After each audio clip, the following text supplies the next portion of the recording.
हजरत गौसे आजम की एक दुआ मौत के फैसले को भी बदल सकती है। एक बार की बात है, एक व्यापारी था जो अक्सर मुल्क के शाम व्यापार के लिए जाया करता था। वो खूब कमाई करता और लौटकर गरीबों की मदद करता, मदरसों को दान देता, मस्जिदें बनवाता, जहाँ भी इस्लाम की जरूरत होती वहाँ पहुँचता। एक दिन उसने फिर सफर का इरादा किया। उस वक्त बगदाद में एक बुजुर्ग दरवेश रहते थे। उनका नाम था शेख हम्माद। बहुत बड़े अल्लाह वाले थे। व्यापारी उनके पास गया और अदब से कहा, हजरत मेरे लिए दुआ कर दीजिए, मैं सफर पर निकल रहा हूँ। शेख हम्माद ने फरमाया, मैं तुझे सुबह जवाब दूंगा। रात को उन्होंने इश्तिखारा किया। सुबह जब व्यापारी आया तो शेख हम्माद ने कहा, मत जा, तेरे साथ बहुत बुरा होगा, तेरा माल लुट जाएगा और तुझे कत्ल भी कर दिया जाएगा। ये सुनकर व्यापारी बहुत परेशान हो गया। उसने कहा, मेरा सामान तो पहले ही वहाँ पहुँच चुका है, अगर मैं नहीं गया तो पेमेंट नहीं मिलेगी, मुझे बहुत बड़ा नुकसान हो जाएगा। अब वो सीधा गया हजरत गौसे आजम रहमतुल्लाह अलैह के पास, सारा हाल सुनाया। गौसे पाक ने थोड़ी देर मुराकबा किया, फिर मुस्कुराकर फरमाया, तू जा, अल्लाह खैर करेगा। व्यापारी कहता है, मैं गया, पेमेंट की, सारा माल लिया और फिर वापसी के लिए निकल पड़ा। सफर घोड़े पर था। रात को रास्ते में एक जगह रुकर सो गया। नींद में सपना देखा कि डाकू आ गए हैं। उन्होंने पहले मेरा माल लूटा, फिर मुझे पकड़कर कत्ल कर दिया। जैसे ही मेरी गर्दन पर छुरी चली, मेरी आंख खुल गई। मैं हड़बड़ाकर उठा, सांसें तेज चल रही थी। डर इतना था कि मैं बिना वक्त गवाए घोड़े पर सवार हो गया। कुछ सफर रात में किया, कुछ दिन में, और आखिरकार सुबह तक बगदाद पहुंच गया। मैंने सोचा कि पहले गौसे पाक के पास जाऊं, मगर सबसे पहले मेरी मुलाकात फिर से शेख हम्माद से हुई। उन्होंने मेरा चेहरा देखा और मुस्कुराकर कहा, भाई, तेरा पीर बहुत ही शान वाला है। जो हकीकत में होना था उसे तेरे पीर की दुआ ने ख्वाब बना दिया। गौसे पाक की दुआ ने तेरी किस्मत बदल दी। जिसका पीर हजरत गौसे आजम हो, उसका रक्षक खुद अल्लाह होता है। दुआओं का असर किस्मत तक पहुँचता है और ये असर सिर्फ वली अल्लाह की दुआओं में होता है। या अल्लाह, मेरे माँ बाप को वो सुकून आता फरमा जो दुनिया की किसी चीज में ना हो।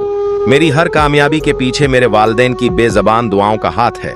वालिदैन की थकन सिर्फ अल्लाह ही देखता है और औलाद का फर्ज है वो दुआ से जवाब दे। ऐ परवरदिगार, मेरे माँ बाप के चेहरों को क़यामत के दिन रोशन फरमा। जो औलाद वालिदैन के लिए रोती है, अल्लाह उसके लिए आसमान के दरवाजे खोल देता है। या अल्लाह, हर बाप को लंबी उम्र देना। वो बाप ही होता है जो न घर में सदका आने देता है और ना फितराना। या अल्लाह, हर बाप को सलामत रख।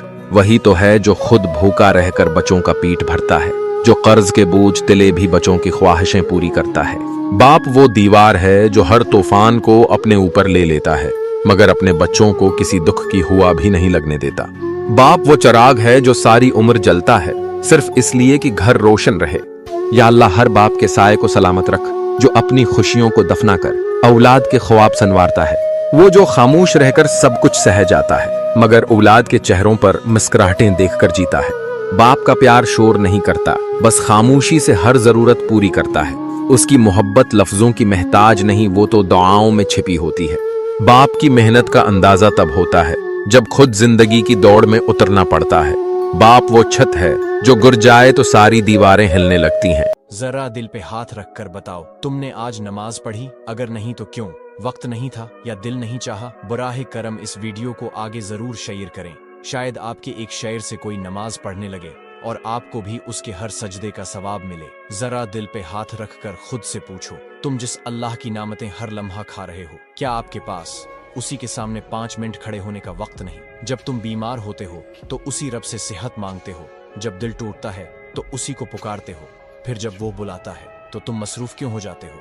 नमाज सिर्फ फर्ज नहीं, ये वो सुकून है जिसकी तलाश में तुम दुनिया भर में भटकते हो, मगर फिर भी तुम्हें सुकून नहीं मिलता। दोस्तों, सुकून सिर्फ नमाज में है। नमाज कभी नहीं